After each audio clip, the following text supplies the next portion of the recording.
Hi guys, I'm Beth. This is Read Remark. We're going to talk today about The Favorite Sister by Jessica Knoll.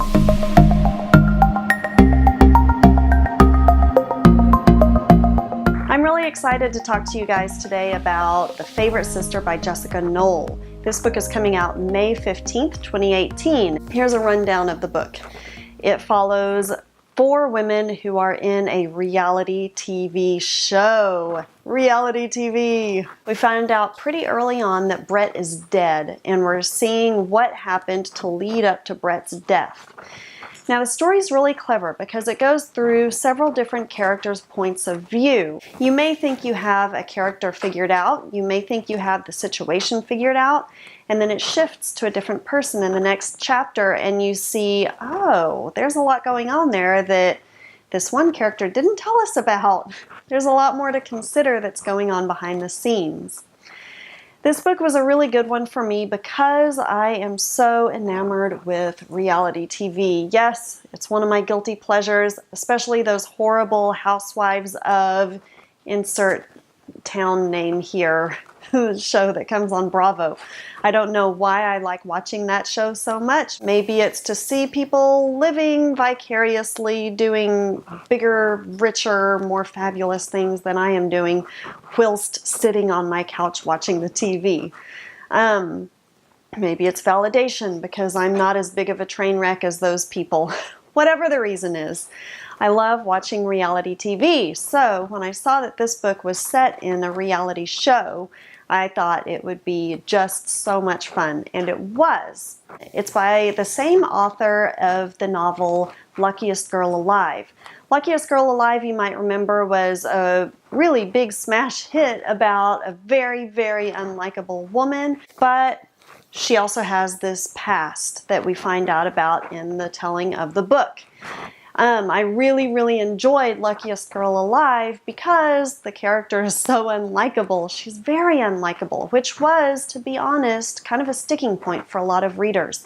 For me, it was one thing that really sealed the deal in the book that made me like it that much more. This book, The Favorite Sister, has a cast just chock full of unlikable characters, which again is right in my wheelhouse. They fit into all sorts of different stereotypes as far as it goes with casting these shows go. You usually have to have a villain, you have to have a health nut, you have to have a spacey person, you have to have a drunk, you have to have the beautiful one. These definitely fill those stereotypes, but we see that these people go much further than just their casting stereotypes. They are very multi-layered. Even the good ones are bad, even the bad ones have good qualities. It's a really interesting ride that we get to go along. I read an interview by Jessica Knoll recently where she was talking about her same love for the Real Housewives TV series on Bravo and how it really helped inspire her to write this book, because it's just so strange, the dichotomy of women, especially in this era, simultaneously building each other up, but at the same time, simultaneously tearing each other down. It's almost like lifting up one woman invalidates yourself. Like you can't both be fabulous at the same time. It's a very strange dichotomy, one which hopefully we're working through and getting to a better place as far as female empowerment and female support of each other goes. But this book is a really interesting look at that strange dichotomy of women who are on this show, which seemingly is supposed to be promoting women and their go-get-it successfulness, but at the same time really kind of making them into caricatures, making fun of them, kind of giving the viewers the chance to vicariously laugh at them, point their fingers at what train wrecks they are. So it's just a very strange, it's a strange push-pull that we get, that we want to promote women, but at the same time kind of stand them on these pedestals as laughing stocks.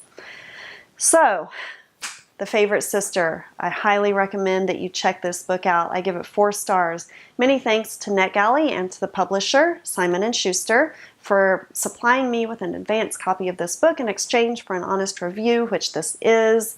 I highly enjoyed this book. Again, if you are sensitive to unlikable characters, if you just can't really wrap yourself around a book that has people who are unlikable, First, I would challenge you to expand your horizons.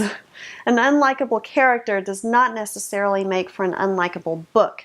I think it makes for a very multi-layered person, and it gives the book so much more depth, so much more richness and vibrance.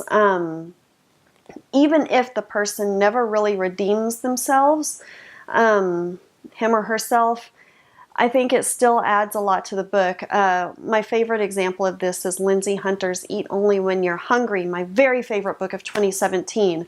This character in this book is just unlikable through and through in every single way, and I thought it made such a beautiful and moving book.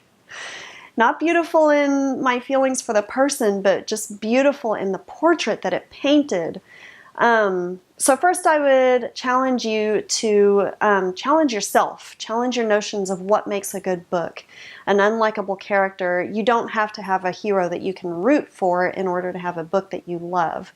So challenge yourself with that. But second of all, if you have to have the hero you can root for, if you have to have the white hat, then you may be a little bit turned off by the favorite sister. But I would recommend that you really think about that. Think about your notions of what makes a good book. All right. So thank you so much for watching today. I appreciate it as always. I appreciate all your comments, all your support, and I look forward to seeing you again next week. Catch you then. Bye.